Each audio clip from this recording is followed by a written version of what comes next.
বাংলাদেশের সেরা জোন পুশার যদি ধরা হয় সেটা কিন্তু হলাম আমি ভিভিএস প্লেয়ারদের মধ্যে।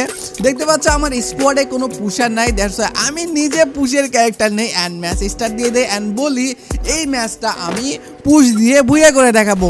কথা অনুযায়ী কিন্তু ম্যাচ স্টার্ট দিয়ে দেয়। দেখতে পাচ্ছ লবিতে ভালো প্লেয়ার পড়ছেন, দেখা যাক এই ম্যাচটা আমি জোন পুশ করে ভুইয়া করতে পারি কিনা। সো আমার তিনজন টিমমেট কিন্তু রাশ করবে, মামুন, শিহাব এবং ফ্লেম, অ্যান্ড আমি কিন্তু পুশ করব। সো সেই হিসাবে আমি একটা গাড়ির কাছে নামি অ্যান্ড গাড়িটা নিয়ে নেই অ্যান্ড শুরু হয়ে যায় আমার জোন পুশ। তো এখান থেকে একটা মাশরুম খেয়ে নেই। আমি কিন্তু এখান থেকে ওরিয়ন ক্যারেক্টার নিছি সেফটির জন্য, আর শুধুমাত্র একটা জোন পুশের ক্যারেক্টার নিছি। তো আমি ল্যাম্বরগিনি বাদ দিয়ে বাইক নিয়ে নিই, এটা হচ্ছে অনেক ইজি হয়ে যাবে।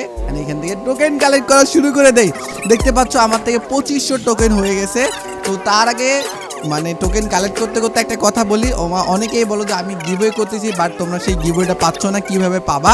সো গিভওয়েতে অংশগ্রহণ করার জন্য তোমরা আমার পেজ ফলো করবা। আমি অনেক সময় টিম কোডে গিভওয়ে করে থাকি, সো ওইটা ফলো করলেই কিন্তু তোমরা আসতে পারবা এবং গিফটটা নিতে পারবা। সো এখান থেকে দেখতে পাচ্ছ শিবিয়াটা আমি চলে আসি, এখানে একটা এনিমি কিন্তু জোন পুশার ছিল। ও দেখো ভাই আমাকে ফাঁদ দিচ্ছিল, আমার গাড়ির অবস্থা দেখো কি করছে। সো ওইটাকে কিন্তু আমাদের মারতে হবে। ওই প্লেয়ার মনে করছে আমি আসলে জোন পুশার, ও কিন্তু হেভি লেভেলে পা দিচ্ছে অ্যান্ড ফাইনালি আমার গাড়িটা ফাটাই দেয়। দেখা যাক ওকে মারতে পারি কিনা।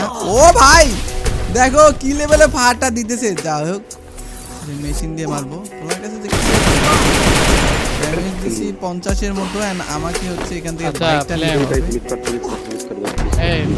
ওরে মারতে পারি কিনা, আই গেস ও এখান থেকে যাবে না।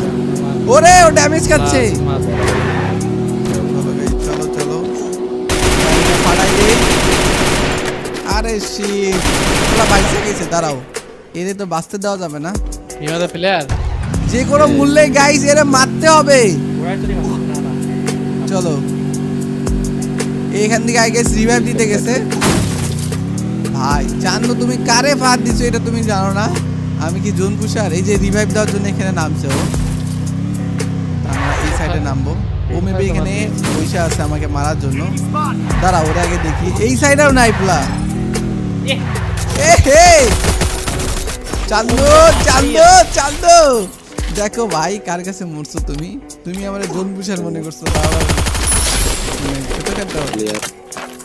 আচ্ছা এরপর আমি এখান থেকে গাইস গাড়িটা নিই, বাট এখানে একটা ঘটনা ঘটে, তোমরা দেখলে বুঝবা।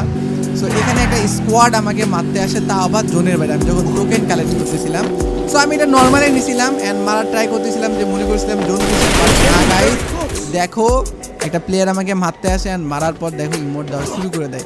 শুধু যে ও একাই ইমোট দিছে তা না, ওর